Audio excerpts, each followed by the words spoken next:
Muchas gracias por la invitación. Es un placer poder estar en este congreso tan importante. La epidemiología global en cuanto a las resistencias de los uropatógenos viene en aumento y tanto Klebsiella como E. coli vienen en aumento a nivel mundial. Para nadie es un secreto que nosotros en Guatemala somos portadores de la cepa Nueva Delhi, que es altamente resistente a carbapenémicos. Venir a hablar al inicio de la epidemiología en cuanto a la resistencia es muy importante porque esto ha cambiado completamente lo que sabíamos hace 10, 15 años de cómo tratar las infecciones urinarias, con qué antibióticos. A nivel de cefalosporinas de tercera generación, los países que podemos ver en verde son aquellos que tienen datos de resistencia a cefalosporinas de tercera generación en cuanto a E. coli y muy similar o un poco más elevada la resistencia a fluoroquinolonas. Esto pues ha venido a complicar también el panorama nacional a nivel del Hospital Roosevelt, uno de los hospitales con mayor cantidad de datos reportados en cuanto a resistencia. Vemos que para entre el 2005 y el 2009 teníamos ya una resistencia bastante importante de E. coli en la consulta externa, viendo los niveles por los 60% aproximadamente para trimetoprim sulfa, ¿verdad? Y ciprofloxacina sobre un 40%. Siempre es más alta la resistencia en la comunidad que intrahospitalariamente. En las áreas de cuidado crítico de pacientes siempre para E. coli, vean ustedes, un poco arriba del 60% trimetoprim sulfa, ¿verdad? Y ciprofloxacina un poco por debajo del 20%. Ampicilina sulbactam, un 60% ya de resistencia. Resistencia puramente a ciprofloxacina, vean ustedes, en consulta externa es mucho por encima de lo que es intrahospitalario, ¿verdad? Y productoras de betalactamasas, que sabemos que no podemos tratarlas con cefalosporinas de primera, segunda ni tercera generación. Vemos que la resistencia también aquí es mucho más baja en la comunidad que dentro del hospital. Sin embargo, es un fenómeno que ha ido cambiando conforme han pasado los años. Nosotros en Guatemala, los hospitales nacionales, solo 3 hospitales cuentan con microbiólogo: Hospital Roosevelt, Hospital San Juan de Dios y el Hospital Regional de Zacapa. Estos son cultivos documentados por chorro medio en pacientes ingresados, ¿verdad? Donde vemos también que hay un aumento de betalactamasas de espectro ampliado. De nueva cuenta, coli, esto es en consulta externa. Es menos, en este caso, la población de BLES y por sonda tomados en el hospital durante el 2016, vemos de un total de 61 E. colis, 11 son BLES, de Klebsiella 12, 13 son productores de betalactamasas y podemos ver acá ya metido un poco la Pseudomonas aeruginosa. Esto obviamente en sonda Foley. Esto en consulta externa, chorro medio. Vean ustedes, hace 10 años no se miraba este fenómeno de una resistencia tan alta al trimetoprim sulfa, que hoy es bastante importante. Vean ustedes la fosfomicina muy por debajo del 10%, como lo reporta la literatura, ¿verdad? Y obviamente la nitrofurantoína por menos del 5%. Ciprofloxacina ya casi el 30%, y estos en consulta externa. Chorro medio en pacientes hospitalizados, de nueva cuenta, amoxicilina, ampicilina, trimetoprim sulfa, ¿verdad? Vean la poca resistencia a lo que es nitrofurantoína y fosfomicina. Esto ya nos va dando una idea. Esto es en sonda en pacientes hospitalizados, muy similar. E. coli, también en pacientes hospitalizados, vean ustedes la población de betalactamasas de espectro ampliado, donde vemos que se van la gran mayoría de cefalosporinas, ¿verdad? Las quinolonas, ¿verdad? Y el trimetoprim sulfa. Es importante dar esta pequeña entrada porque tenemos que saber con qué vamos a tratar y que los tratamientos empíricos hoy en día pues tienen que cambiarse. La fisiopatología de una manera muy resumida, ¿verdad? Recuérdense que en mujeres no embarazadas, ¿verdad? La colonización del área periuretral es la causa más importante de una infección uretral, ¿verdad? En donde va a ascender, y sabemos que las bacterias literalmente escalan, y estamos hablando de los uropatógenos, en donde van a ascender a la uretra, van a provocar una infiltración de neutrófilos, hay una multiplicación bacteriana y hay una subversión de todo lo que es el sistema inmune. inmune con formación de biofilm, y el biofilm hace que el antibiótico penetre de una manera menos efectiva, ¿verdad? Los uréteres van a ascender a lo que es el riñón, en donde realmente pueden llegar a dañar de una manera muy importante con toxinas, produciendo bacteremias, la colonización del propio riñón, y luego pues ya toman lo que es la vida hematógena. Las definiciones son muy importantes para saber realmente a qué paciente debemos de tratar. Cuando hablamos de infección del tracto urinario, sabemos que las bajas van a ser uretra, vejiga, las altas van a ser uréteres y riñones, ¿verdad? Que puede ser uretritis o pielonefritis, pero ambas, altas o bajas, van a ser complicadas o no complicadas. Y es muy importante hacer la diferencia, obviamente, de nueva cuenta por el tratamiento.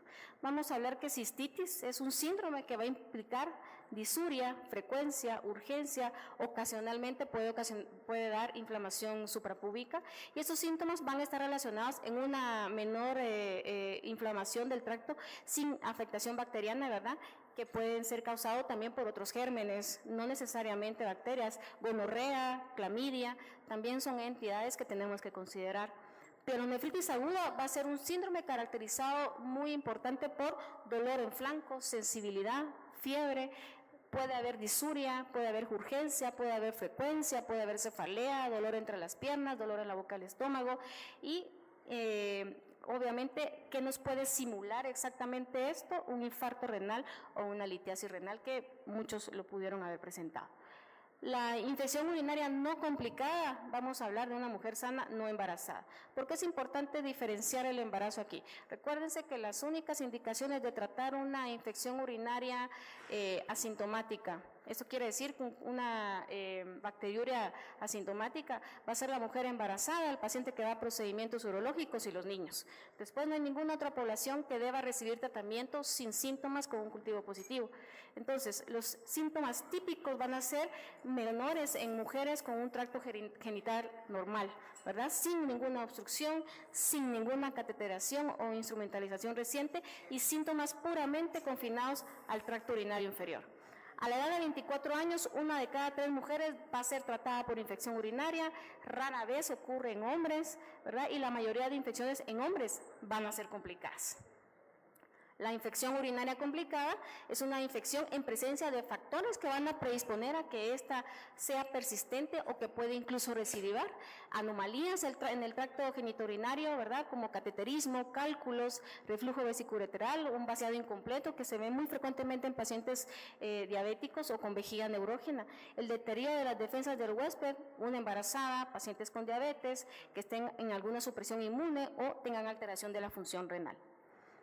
La infección complicada en hombres, embarazadas, niños y pacientes hospitalizados o en un entorno asociado muy importante puede considerarse complicada. El paciente que está hospitalizado y desarrolla un proceso infeccioso dentro del hospital, los microorganismos tienen más probabilidades de ser resistentes al agente antimicrobiano, ¿verdad? Eso es una consideración muy importante. En presencia de cateterización permanente o tubos de nefrostomía, las infecciones urinarias complicadas se van a asociar más frecuentemente en pacientes con diabetes, embarazo, VIH, inmunosupresión, gérmenes multidrogo resistentes, insuficiencia renal, posttransplante o procesos obstructivos y obviamente anomalías funcionales. Cuando hablamos de recaída, es bacteriuria, ¿verdad?, que se va a referir a una recurrencia del mismo microorganismo infectante que estaba presente antes de iniciar la terapia, y esto va a ser causado por la persistencia en el tracto urinario. La infección urinaria dentro de las 2 semanas de una infección previa con el mismo agente patógeno. Estamos hablando incluso en algunas veces de la misma susceptibilidad. La reinfección no es más que una recurrencia de la bacteriuria con un microorganismo diferente de la bacteria infectante original. Usualmente va a darse 4 semanas después del primer proceso. Es una nueva infección y puede ocurrir con el mismo microorganismo que puede haber persistido en la vagina o en las heces de la paciente. Puede ser confundido en algunas veces con una recaída. Urosepsis es el síndrome de sepsis asociado a una infección urinaria, y vamos a tener que cumplir con más de 2 de los siguientes: temperatura arriba de 38, menor de 36, taquicardia, taquipnea arriba de 20 o una PCA2 menor de 32, unos blancos arriba de 12,000 o menor de 4,000 o en bandas arriba del 10%. La infección recurrente son 2 infecciones no complicadas en 6 meses o 3 infecciones dentro de 12 meses teniendo en algún momento un urocultivo negativo. A pesar del tratamiento adecuado de la infección inicial, una persona tiene la probabilidad de desarrollar una segunda infección en un 25% a los 6 meses y en un 46% a los 12 meses. Y esta es quizá la población que más consulta en algunas ocasiones a las clínicas, llegan con sus cultivos. Hay gente que llega con cuadros de hojas, de tratamientos, de cultivos, de tratamientos, de cultivos. Y la crónica, ¿verdad?, que tiene poco significado en muchos pacientes. La verdadera infección crónica debe significar realmente la persistencia del mismo microorganismo durante meses o años y recaída después del mismo. Las reinfecciones no necesariamente significan cronicidad. La bacteriuria asintomática es la presencia de bacterias en una muestra apropiadamente tomada. Tienen que tener la certeza que la paciente dio de manera adecuada la muestra sin ningún signo o síntoma de infección del tracto urinario. Esta no va a requerir tratamiento excepto en niños, niñas, mujeres embarazadas o pacientes que van a ir a un procedimiento urológico. Tienen que tener la certeza de que el cultivo está estéril para que puedan ir. Piuria va a ser la presencia de aumento de linfocitos polimorfos en la orina, indica inflamación del tracto urinario, pero no necesariamente es un indicador de una infección del tracto urinario. La infección asociada a catéter de sonda vesical, 40% de las infecciones adquiridas en un hospital van a ser secundario a esto. ¿Por qué? Porque es la manera más rápida de inocular un patógeno a la vía urinaria. La presencia de un catéter es el factor de riesgo más importante de una infección intrahospitalaria. 30% de las sondas no son necesarias y es la causa más prevenible de infección intrahospitalaria. Nos vamos a lo que nos trae aquí, que es el tratamiento. Cuando nosotros queremos dar estas pautas, tenemos que tener el conocimiento de las sensibilidades locales. Si trabajamos en una entidad privada donde usualmente referimos cierta cantidad de cultivos, tenemos que tener una retroalimentación de qué es lo que yo tengo. Tengo más E. coli, tengo más Klebsiella, tengo pseudomonas, qué susceptibilidad es la que presentan los cultivos que usualmente nosotros vemos. Obviamente, considerar las alergias y las contraindicaciones o las interacciones que pueda llegar a tener el paciente. Los mismos protocolos de antibiótico para episodios iniciales se pueden usar muchas veces en los episodios recurrentes. La duración va a depender del sitio de infección y la respuesta. No podemos especificar 5 días, 10 días, 14 días, 3 semanas, 4 semanas. Para la infección no complicada en mujeres, un día de antibióticos no es suficiente, pero 3 días pueden ser similares a 5 o 10 días para la resolución de los síntomas. Aunque los ciclos más largos sabemos que van a lograr una curación bacteriológica de una manera más confiable. Se requieren cursos de 10 a 14 días en pielonefritis, dependiendo también de la evolución del paciente. Estos 3 medicamentos hoy en día deben de convertirse un poco en la piedra angular del tratamiento. La fosfomicina, la nitrofurantoína y el trimetoprim-sulfa, dependiendo obviamente de las epidemiologías, como les vuelvo a repetir. Vamos a ver que dentro de los tratamientos empíricos en una cistitis aguda, no complicada, de manera empírica podemos utilizar nitrofurantoína, trimetoprim-sulfa, fosfomicina, y estos 3 van a ser los medicamentos de primera línea. Las dosis de la nitrofurantoína puede ser de 100 miligramos cada 12 horas. Dentro de los efectos adversos que siempre hay que explicar al paciente, porque puede haber quienes no la toleren, ¿verdad? Náusea, vómitos, diarrea, reacciones de hipersensibilidad, y ojo porque el uso crónico puede estar asociado con fibrosis pulmonar o procesos pulmonares que al retirar el medicamento, cuando se usa de manera crónica, puede resolver. La resistencia es muy baja, como se dieron cuenta, pero ojo, porque con menos de 60 de tasa de filtrado no es adecuado dejarla. Trimetoprim-sulfa, una tableta cada 12 horas, lo que es el Bactrim Forte, perdón por la publicidad. De lo contrario, si no es esta, sabemos que deben de ser 2 tabletas cada 12 horas. Náusea, vómitos o síndrome de Steven-Johnson es la complicación más importante. Las interacciones con warfarina pueden producir hipercalemia y es muy importante evitarlo donde tengamos más del 20% de resistencia. Con tasas de 15 a 30 se debe de suspender y dar solo el 50% de la dosis y no usar en tasas menos de 15. La fosfomicina es menos eficaz, pero penetra muy bien en una cistitis aguda. Recuerden que la fosfomicina no la podemos dejar usualmente para pielonefritis, ¿verdad? Y aquí vamos a hablar de la dosis urinaria de 3 gramos, ¿verdad?, en una sola dosis, que pudiera repetirse entre el 7º o el 10º día. Los síntomas van a mejorar, ¿verdad? Y la resistencia también puede ser baja, no se modifica en base a tasa de filtrado, ¿verdad? Y por último, la ciprofloxacina, que viene siendo un poco de segunda línea, la dosis de 250 cada 12 horas por 3 días, son dosis muy bajas porque recuérdense que también estamos tratando cistitis, náuseas, vómitos, diarrea, cefalea y mucha alta incidencia de Clostridium difficile, ¿verdad? El warning más importante que tiene las quinolonas hoy en día es la ruptura del tendón de Aquiles, ¿verdad? Está asociado mucho a neuropatía y depresión, por consiguiente, ojo con el paciente diabético, y la tasa menor de 30, evitar usarla.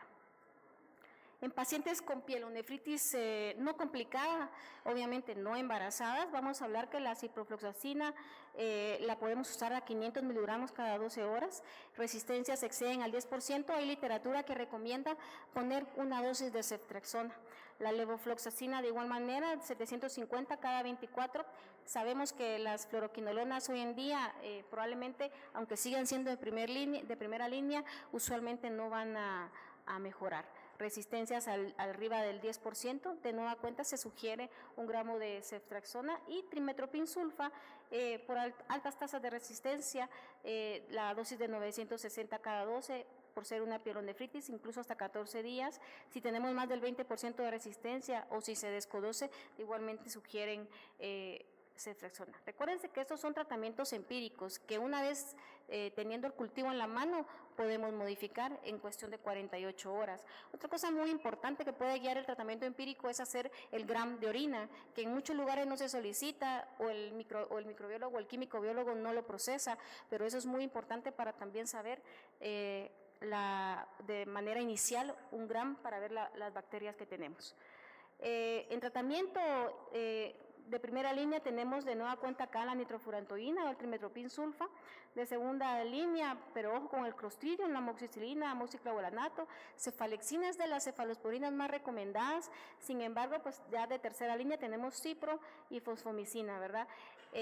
Muy importante porque hay pacientes que se automedican de manera personal y saben que su infección urinaria se asocia muchas veces a la relación sexual. Entonces hay dosis recomendadas para poscoito, ¿verdad?, de antibióticos a dosis muy bajas que pudiera ser nitrofurantoína, trimetoprim sulfa o incluso cefalexina. La nitrofurantoína tiene una ventaja muy importante y es que se absorbe rápidamente por el intestino, lo que produce menos resistencia a nivel fecal y vaginal. Funciona muy bien en orinas ácidas, por lo consiguiente, si lo vamos a recetar, hay que asegurarse que el paciente no esté tomando ningún alcalinizante, ningún bloqueador, entonces es muy importante dar esa indicación. Pacientes con tasa de filtrado menor de 45, vamos a saber que no va a alcanzar concentraciones adecuadas en orina. En raras ocasiones también, como les decía, problemas pulmonares que se solucionan al momento de retirar el medicamento. Hay quienes no lo recomiendan más de 6 meses, sin embargo, hay datos que puede ser bien tolerada incluso hasta por 1 año en pacientes que necesiten tratamiento supresivo.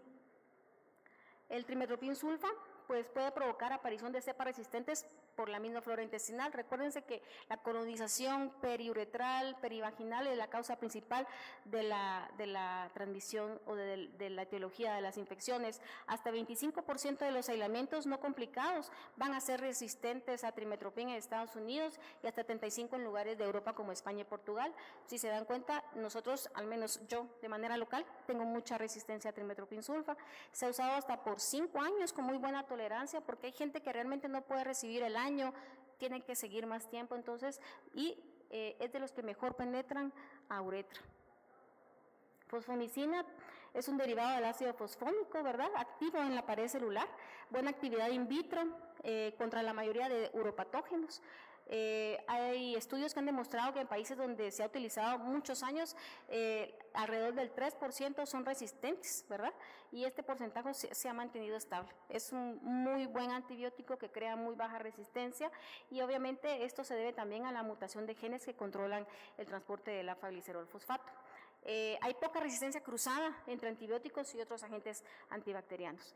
Y por último, si hay algo que mencionar de las quinolonas o de las fluoroquinolonas, las únicas que tienen importancia a nivel urinario es levofloxacina y ciprofloxacina. Hay resistencias que están aumentando, como podemos ver hoy en día. Quizá yo no recomendaría una terapia inicial con una fluoroquinolona, a no ser que el cultivo fuese susceptible, ¿verdad? Dentro de todos los efectos gastrointestinales, neurológicos, cardiovasculares, ¿verdad? La ruptura del tendón de Aquiles, como les mencionaba antes, no debería ser primera línea, ¿verdad? Por la resistencia que conlleva, y es muy razonable considerar su uso si algo falla y tenemos susceptibilidad. Si tenemos infecciones complicadas por gérmenes multidroga resistente, la combinación de quinolonas hoy en día ya están aprobados para enterobacterias y uropatógenos B positivos, el ceftolozone tazobactam, piperacilina tazobactam, aunque en BLES o en multidroga resistentes no esté aceptado del todo, hoy en día hay mucha más fuerza en usarlo combinado para tratamiento de gérmenes multidroga resistentes o enterobacterias productoras de beta-lactamasas. Colistigmas aminoglucósidos también está aprobado, y obviamente los carbapenémicos.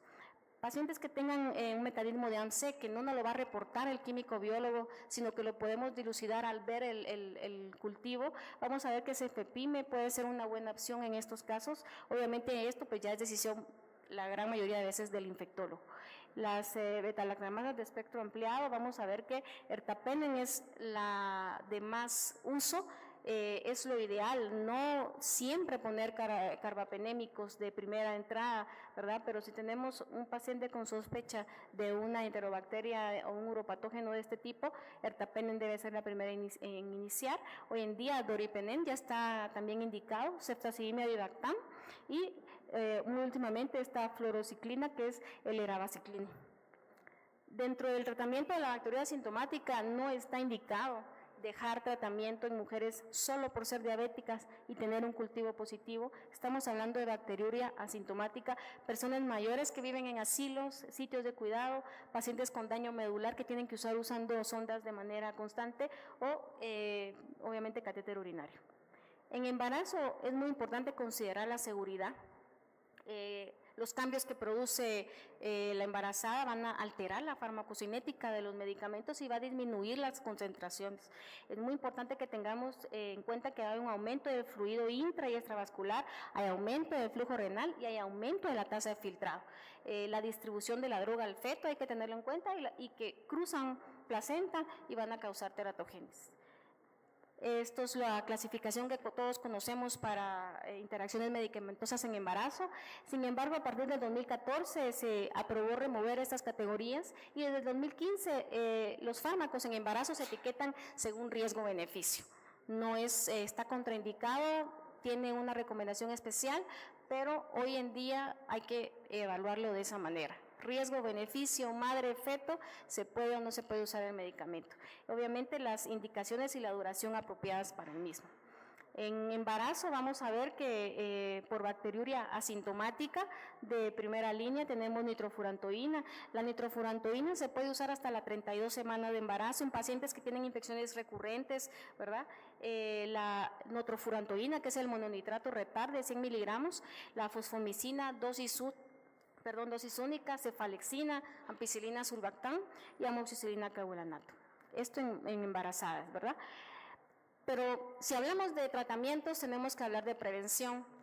Y vamos a ver que hay medidas del comportamiento de la mujer, en este caso, que puede evitar a que desarrolle infecciones a largo plazo.